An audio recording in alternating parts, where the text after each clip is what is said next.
eu acho que assim, nós temos até um ponto, abrindo um travessão aqui, de que o PT teve prefeito e assim, ainda bem que o PT teve prefeito, porque depois disso, nunca mais o PT tem nenhuma chance de ganhar a eleição para o município de São Paulo, e o PT não tem nenhuma chance de ganhar o governo do estado por causa do presente que o Haddad nos deu, de mostrar o quanto é uma desgraça uma gestão do PT numa cidade. Mas ele conseguiu ter 10%, a gente conseguiu ter 10% com o PT e empatar com candidatos do Bolsonaro, que era o Russomano. O Bolsonaro é presidente da República. O Renan agora, no cenário mais provável, tem 4% das intenções de voto, sendo elas 18% entre quem tem 16 e 24. E quantos desses que tem 16 e 24 já não falam comigo, falam, olha, eu vou levar todo mundo, na minha família eu sou o único que se interessa por política, vai ser meu pai, vai ser minha mãe, vai ser meu primo, vai ser minha namorada, posso ter entre 16 e 24, mas mesmo para as pessoas mais velhas da minha família não se interessam por política e me tem como referência, então isso leva muito mais pessoas. Então, o Renan, que hoje é menos conhecido do que o Arthur era na época que ele tinha 1% para a prefeitura. O Renan, que nunca disputou uma eleição majoritária. O Renan, que é o menos conhecido dos porta-vozes nacionais do Movimento Brasil Livre. Já está pontuando o que ele está pontuando agora. Gente, nós estamos de fato falando de uma candidatura competitiva. Ano passado eu falava dentro do grupo e expressava isso publicamente. Eu falei, não, óbvio que nós vamos ter candidatura, nós sempre vamos ter candidatura, porque a gente precisa colocar o programa do partido na rua, a gente precisa eleger bancada, e uma candidatura presidencial ajuda que a gente faça isso. Então, natural que a gente tenha. Não sabemos ainda quem é, tá? O Renan é um dos nomes que a gente pensa. Hoje, eu não penso mais isso, não falo mais isso, não acredito mais nisso. Hoje, eu, de fato, acredito que nós temos uma candidatura competitiva à presidência da República. Nós temos a chance de eleger o presidente da República na primeira eleição do partido. Isso de fato é factível, dá para fazer. Então, o ano de 2026, nós estamos montando chapa em todos os estados, para federal e para estadual. Inclusive, alguns já falaram aqui comigo, pô, e aí, como é que tá para sair para estadual e tal? Eu já vi o Renan falando sobre disputar a eleição para ganhar projeção. Então, gente, vamos ter chapa no Brasil todo. E quem tiver qualificação, demonstração de lealdade, né, e viabilidade para disputar a eleição, não vamos lançar. Os momentos mais difíceis já passaram. O PT, quando eu tinha 19 anos de idade, a Dilma colocou o Cardoso, ministro da Justiça, para me investigar, para fazer o dossiê contra mim, para ver se achava algum podre. Derrubou ela. Até ela caiu, né? A Dilma caiu, eu tô aqui. Mas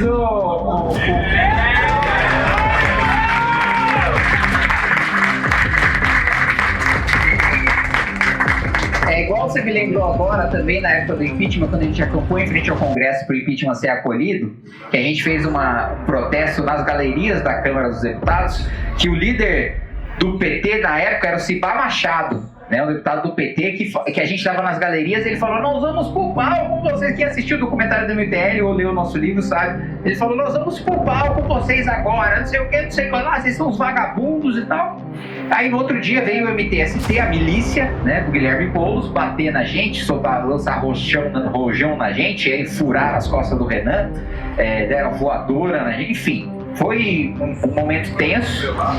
E aí o que aconteceu depois de 2018? O Cibá Machado perdeu a eleição e, coincidentemente, quis o destino que eu ficasse com o gabinete dele no sorteio.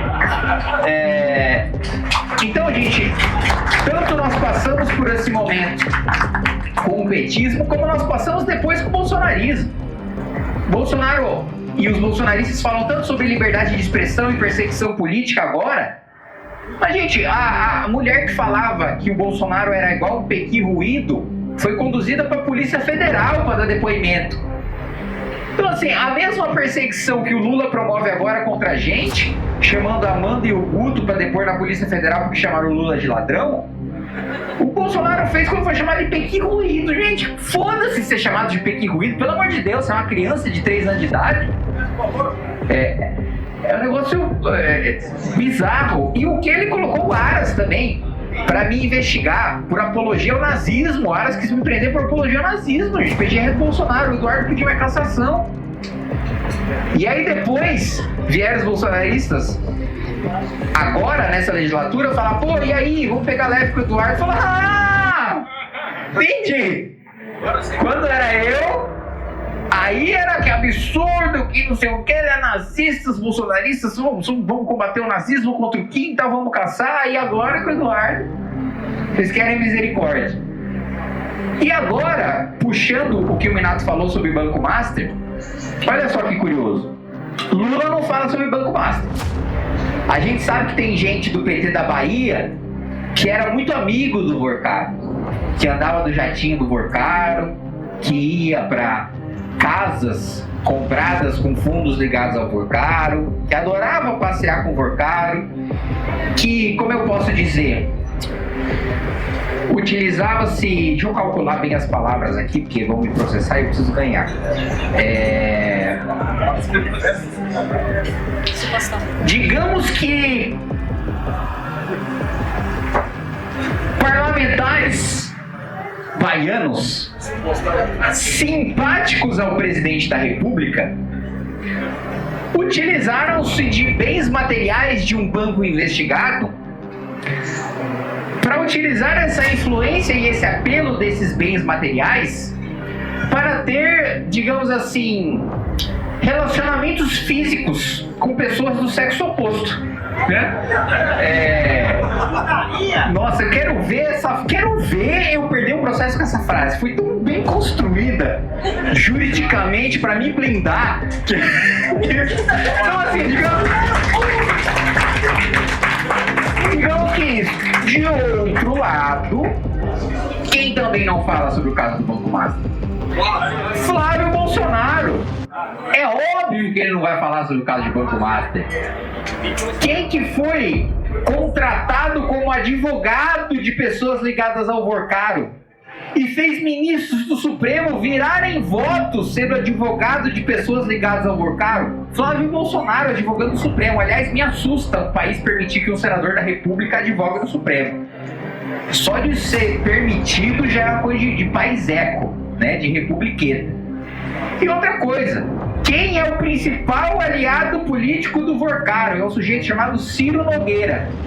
Um sujeito que é o principal aliado de Flávio Bolsonaro, que ele não pode falar um A sobre Ciro Nogueira, porque o PP vai apoiar o Flávio, porque o Ciro quer ser vice do Flávio, inclusive, e o Flávio disse que se via com bons olhos o Ciro ser vice.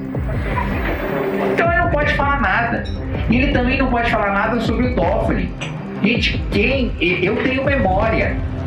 Quem trancou todas as investigações do Brasil inteiro envolvendo Receita e COAF foi o Toffoli, para salvar o Flávio. Então o Flávio nunca vai falar um A do Toffoli.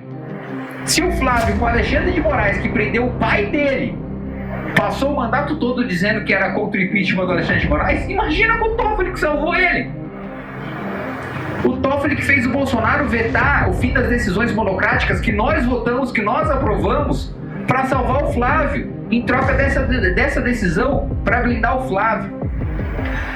Nós somos os únicos que têm coragem de falar isso, porque nós somos os únicos que não estamos envolvidos. E digo mais, reforçando e finalizando o discurso, eu peço desculpas que eu me alonguei, e mais uma vez, infelizmente eu não nasci com a capacidade poética de conseguir exprimir bem aquilo que eu sinto com palavras mais emocionantes e mais empolgantes. Mas o que eu quero dizer com muita objetividade para cada um de vocês é: muitos de vocês passaram pelo inferno com a gente. E existe uma frase que diz que não existe nada melhor para você unir homens do que fazer com que eles passem pelo inferno juntos. Agora que nós passamos pelo inferno, você fala: e aí, agora é hora de comemorar? Fala: não, calma. Toda vez que eu venho para Ribeirão, o que eu peço para vocês é sacrifício. O que eu peço para vocês é para estar ao nosso lado na trincheira. Eu não faço nenhum convite para uma vida fácil. Eu não, sei lá, não venho aqui vender nenhum curso para vocês ficarem ricos. Infelizmente, esse não é o tipo de salvação que eu vou lhes oferecer. Mas o que eu posso oferecer para vocês é um propósito de vida, que é aquilo que me move, que é aquilo que me faz ficar aqui, que vai me fazer ficar aqui pro resto da minha vida e lutar para a gente deixar um legado para as futuras gerações, porque eu acho que, primeiro, é a missão de vida de todos nós, deixarmos uma sociedade melhor para quem vai vir e trabalhar para a gente se transformar esse país num país decente para quem está vivo hoje. Mas o outro ponto, aquele que não tem os seus olhos enchidos de brilho, com a perspectiva de entrar para a história deixando um legado glorioso, já está morto, assim. É a pessoa que vai passar por aqui e não vai deixar marca nenhuma, que vai ser esquecido para sempre. E eu espero que isso... E eu não espero, eu sei que isso não é o caso da maior parte de cada um de vocês. Então, a maior parte de vocês já passou pelo inferno com a gente.